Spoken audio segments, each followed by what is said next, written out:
ଗପ ଅମୃତରେ ମୃଗଶିରାର ଜନ୍ମ।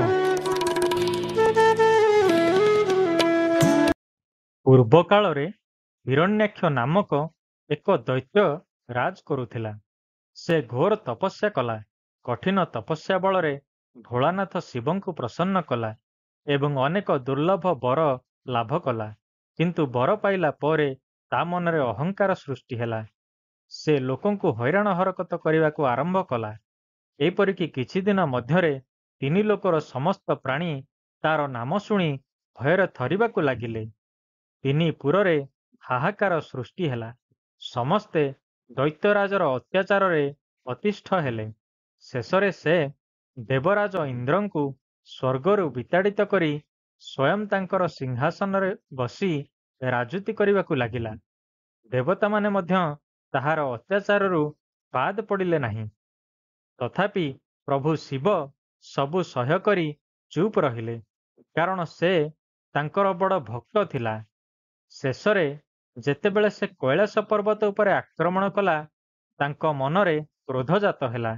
ସେ ବିରକ୍ତ ହୋଇ ତାକୁ ଅଭିଶାପ ଦେଲେ, ରେ ହିରଣ୍ୟାକ୍ଷ, ତୁ ମୋର ପରମ ଭକ୍ତ ଥିଲୁ, ସେଥିପାଇଁ ଏପର୍ଯ୍ୟନ୍ତ ମୁଁ ତୋର ସମସ୍ତ କାର୍ଯ୍ୟକଳାପ ବରଦାସ୍ତ କରୁଥିଲି।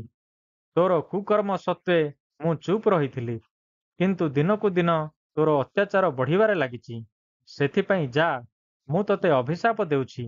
ତୁ ମୃଗଯୋନିରୁ ଜନ୍ମଲାଭ କରି ପରିବାର ସହିତ ଜଙ୍ଗଲ ଏବଂ ପାହାଡ଼ ମଧ୍ୟରେ ବିଚରଣ କର। ନିଜର ପରିଚୟ ଭୁଲି ଜଙ୍ଗଲର ପଶୁ ପରି କାଳ କାଟିବା ହିଁ ତୋ ପାଇଁ ଉପଯୁକ୍ତ ଦଣ୍ଡ ହେବ। ଏହା ଶୁଣି ଦୈତ୍ୟରାଜ ଭୟରେ ଥରି ଉଠିଲା ଏବଂ ପ୍ରଭୁ ଶିବଙ୍କର ପାଦ ତଳେ ପଡ଼ି ବିକଳ ହୋଇ କ୍ଷମା ମାଗିଲା। ନିଜର କୃତକର୍ମ ପାଇଁ ପଶ୍ଚାତାପ କଲା। ବହୁ ଅନୁନୟ ବିନୟ କରି ଗୁହାରି କଲା। ଶେଷରେ ପ୍ରଭୁ ଶିବଙ୍କ ମନରେ ତାଙ୍କ ଭକ୍ତ ପ୍ରତି ଦୟାଭାବ ଆସିଲା ଏବଂ ସେ କହିଲେ, ଏବେ ତ ଅଭିଶାପ ଫେରାଇ ନେଇପାରିବି ନାହିଁ। ହଁ, 12 ବର୍ଷ ପର୍ଯ୍ୟନ୍ତ ମୃଗ ରୂପ ଧାରଣ କରିବା ପରେ ଏକ ଶିକାରୀ ତୁମକୁ ହତ୍ୟା କରିବା ପାଇଁ ଆସିବ। ଏହି ସମୟରେ ତୁମର ପୂର୍ବଜନ୍ମ କଥା ମନେ ପଡ଼ିବ ଏବଂ ତୁମେ ତୁରନ୍ତ ଶାପମୁକ୍ତ ହୋଇଯିବ। ଏହା କହି ପ୍ରଭୁ ଶିବ ଅନ୍ତର୍ଦ୍ଧାନ ହୋଇଗଲେ। ମହାଦେବଙ୍କ ଶାପ କାରଣରୁ ହିରଣ୍ୟାକ୍ଷ ନିଜର ପତ୍ନୀମାନଙ୍କ ସହିତ ହରିଣ ରୂପରେ ଜନ୍ମ ହୋଇ ଜଙ୍ଗଲରେ ବିଚରଣ କଲା। ଶାପଗ୍ରସ୍ତ ହରିଣ ପରିବାର ଯେଉଁ ଜଙ୍ଗଲରେ ବୁଲୁଥିଲେ, ସେହି ଜଙ୍ଗଲରୁ ପ୍ରଭୁ ଶିବଙ୍କର ଜଣେ ଭକ୍ତ ପ୍ରତିଦିନ ବେଲପତ୍ର ଛିଣ୍ଡାଇବା ପାଇଁ ଆସୁଥିଲେ। ସେ ଗଛ ଉପରେ ଚଢ଼ି ଗୋଟି ଗୋଟି କରି ବେଲପତ୍ର ତୋଳିଲା ବେଳେ ପ୍ରଭୁ ଶିବଙ୍କର ନାମ ଉଚ୍ଚାରଣ କରୁଥିଲେ। ସେହି ଗଛ ତଳେ ଏକ ଶିବଲିଙ୍ଗ ରହିଥିଲା। ସେ ଫେରିଲା ବେଳେ ସେ ଭକ୍ତିପୂର୍ବକ କିଛି ବେଲପତ୍ର ଲିଙ୍ଗ ଉପରେ ଚଢ଼ାଇ ପୂଜା ଅର୍ଚ୍ଚନା କରୁଥିଲେ। ହରିଣ ମଧ୍ୟ ଅଭିଶାପ କାରଣରୁ ହରିଣ ରୂପରେ ଜନ୍ମ ହୋଇଥିଲେ, ତେଣୁ ସେ ପ୍ରତିଦିନ ସେଠାକୁ ଯାଇ ଏକାଗ୍ର ଚିତ୍ତରେ ନିୟମିତ ଶିବ ଭକ୍ତଙ୍କର ପୂଜା ଦେଖୁଥିଲେ। ସେ ପ୍ରତିଦିନ ସକାଳୁ ଆସି ଲିଙ୍ଗ ଚାରିପଟୁ ଡାଳପତ୍ର ସଫା କରିଦେଉଥିଲେ ଏବଂ ଶିବଭକ୍ତଙ୍କର ଆଗମନର ପ୍ରତୀକ୍ଷା କରୁଥିଲେ। ଏହିପରି ଭାବରେ ଶିବଭକ୍ତଙ୍କର ସହିତ ହରିଣ ମଧ୍ୟ ପ୍ରତିଦିନ ପ୍ରଭାତରେ ଶିବଙ୍କର ସେବା କରୁଥିଲେ। କିଛି ଦିନ ପରେ ଏକ ଶିକାରୀ ଆସି ସେହି ଜଙ୍ଗଲରେ ରହିବାକୁ ଲାଗିଲା। ସେ କୌଣସି ସାଧାରଣ ଶିକାରୀ ନଥିଲା। ସେ ମଧ୍ୟ ଥିଲା ଏକ ବ୍ରାହ୍ମଣ, ଯେ କି ଧର୍ମ ଭ୍ରଷ୍ଟ ହୋଇ ଶିକାରୀମାନଙ୍କ ସହିତ ମିଶି ଯାଇଥିଲା। ସେ ଏକ ଶବର କନ୍ୟାକୁ ବିବାହ କରିଥିଲା ଏବଂ ସେମାନଙ୍କର ପେଶା ଆଦରି ନେଇଥିଲା। ସେ ଦୟାମାୟା ଓ ବଂଶର ସଂସ୍କାର ସବୁ ଭୁଲି ଜଙ୍ଗଲରେ ଶିକାର କରୁଥିଲା। ଯେତେବେଳେ ଶିବଭକ୍ତ ବେଲପତ୍ର ତୋଳିବା ପାଇଁ ଜଙ୍ଗଲକୁ ଆସୁଥିଲେ, ଶିକାରୀ ସହିତ ଦେଖା ହେଉଥିଲା। ସେ ଶିକାରୀକୁ ଦେଖୁ ଦେଖୁ ଶିବ ଶିବ କହୁଥିଲେ। ଶିକାରୀ ମଧ୍ୟ ଏହା ଦେଖି ଉପହାସ ଛଳରେ ଜବାବ ଦେଉଥିଲା, ଶିବ ଶିବ। ସେ ଏହିପରି ଭାବରେ ଶିବଭକ୍ତଙ୍କୁ ଶିବ ଶିବ କହି ଚିଡ଼ାଇ ସେଠାରୁ ଶେଷରେ ହାର ମାନି ଚାଲି ଯାଉଥିଲା। ପ୍ରତିଦିନ ଶିକାରୀକୁ କିଛି ନା କିଛି ଶିକାର ମିଳିଯାଉଥିଲା। ସେ ମହା ଆନନ୍ଦରେ କାଳ କାଟୁଥିଲା। କିନ୍ତୁ ଦୈବାତ୍ ସଂଯୋଗ ବଶତଃ ଦିନେ ତାକୁ କୌଣସି ଶିକାର ମିଳିଲା ନାହିଁ। ସେତେବେଳେ ଶିକାରୀ ଶପଥ କଲା ଯେ କୌଣସି ଶିକାର ନ ମାରିଲା ପର୍ଯ୍ୟନ୍ତ ସେ ଘରକୁ ଫେରିବ ନାହିଁ। ଶିକାର ଖୋଜୁ ଖୋଜୁ ସେ ଜଙ୍ଗଲ ଭିତରକୁ ଚାଲିଗଲା। ଏତିକି ବେଳେ ଅନ୍ଧକାର ଘୋଟି ଆସିଲା। ତେଣୁ ବିବଶ ହୋଇ ଶିକାରୀ ପାଖରେ ଥିବା ଏକ ଗଛରେ ଚଢ଼ି ବସିଲା।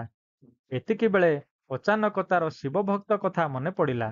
ସେ ଅଭ୍ୟାସବଶତଃ ଶିବ ଶିବ କହିବା ଆରମ୍ଭ କଲା ଏବଂ ଗଛ ଉପରେ ବସି ଗୋଟିଏ ଗୋଟିଏ ପତ୍ର ତୋଳି ତାକୁ ଲୋଚାକୋଚା କରି ତଳେ ପକାଇବାକୁ ଲାଗିଲା। ଏତିକି ବେଳେ ତା ଭାଗ୍ୟକୁ ଗୋଟିଏ ହରିଣୀ ଆସି ସେଇ ଗଛ ତଳେ ଠିଆ ହୋଇଥିଲା। ଶିକାରୀ ତୀର ସଜାଇ ତାକୁ ମାରିବାକୁ ଚାହିଁଲା। ସେତିକିବେଳେ ହରିଣୀଟି ମନୁଷ୍ୟ ସ୍ୱରରେ କହିଲା, ହେ ବ୍ୟାଧ, ପୂର୍ବ ଜନ୍ମରେ ମୁଁ ଏକ ରାକ୍ଷସର ପତ୍ନୀ ଥିଲି। ଅଭିଶାପ କାରଣରୁ ଏହି ଜନ୍ମରେ ହରିଣୀ ରୂପରେ ଜନ୍ମ ନେଇଛି। ମୁଁ ମୋର ସ୍ୱାମୀଙ୍କୁ ଖୋଜୁଛି। ସେଥିପାଇଁ ବର୍ତ୍ତମାନ ତୁମେ ମୋତେ ଛାଡ଼ିଦିଅ। ସକାଳ ହେବା ପୂର୍ବରୁ ମୁଁ ମୋ ସ୍ୱାମୀଙ୍କୁ ସାକ୍ଷାତ କରି ତାଙ୍କଠାରୁ ବିଦାୟ ନେଇ ଫେରି ଆସିବି। ସେତେବେଳେ ତୁମେ ମୋତେ ମାରିବ। ଶିକାରୀ ତାହାର କଥା ଶୁଣି ଆଶ୍ଚର୍ଯ୍ୟ ହେଲା। ଏ ତ ସାମାନ୍ୟ ହରିଣୀ ନୁହେଁ, ନହେଲେ ମଣିଷ ପରି କିପରି କଥା ହୁଅନ୍ତା? ଠିକ୍ ଅଛି, ମୁଁ ତାକୁ ଛାଡ଼ି ଦେଉଛି। ଦେଖୁଛି ଏ ନିଜର ବଚନ ରକ୍ଷା କରୁଛି କି ନା। ଏହା ଚିନ୍ତା କରି ସେ ହରିଣୀକୁ ଘରକୁ ଯିବାକୁ ଛାଡ଼ିଦେଲା। ହରିଣୀ ଯିବା ପରେ ତାର ପତି ହରିଣ ତାକୁ ଖୋଜି ଖୋଜି ଆସି ସେଠାରେ ପହଞ୍ଚିଲା। ଶିକାରୀ ତାକୁ ମଧ୍ୟ ମାରିବା ପାଇଁ ଚାହିଁଲା, କିନ୍ତୁ ସେ ମଧ୍ୟ ହରିଣୀ ପରି ସକାଳେ ଫେରିଆସିବ ବୋଲି ଶପଥ କରି କହିଲା। ଘରକୁ ଯାଇ ହରିଣୀ ଗୋଟିଏ ଶିଶୁକୁ ଜନ୍ମ ଦେଲା। ତଥାପି ସେ ସକାଳ ହେବା ପୂର୍ବରୁ ପତି ଏବଂ ଶିଶୁ ସହିତ ଫେରି ଆସିଲା। ଶିକାରୀକୁ ଆସି କହିଲା, ହେ ବ୍ୟାଧ, ଦେଖ, ଆମେ ଆମର କଥା ଅନୁସାରେ ସୂର୍ଯ୍ୟୋଦୟ ହେବା ମାତ୍ରେ ଫେରି ଆସିଛୁ। ଏବେ ତୁମେ ଆମକୁ ହତ୍ୟା କରି ତୁମର କ୍ଷୁଧା ଶାନ୍ତ କର। ଏହା ଶୁଣି ବ୍ୟାଧର ବିସ୍ମୟର ସୀମା ରହିଲା ନାହିଁ।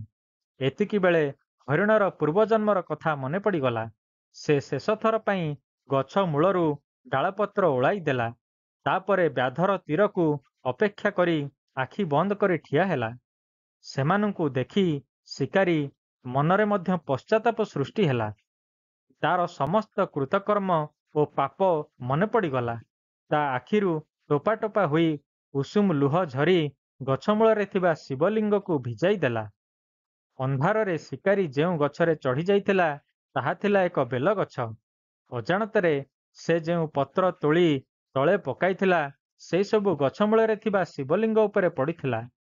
ତାର ଅଜାଣତରେ ପରିହାସ ଛଳରେ ସେ ପ୍ରଭୁ ଶିବଙ୍କର ନାମ ଜପ କରିଥିଲା।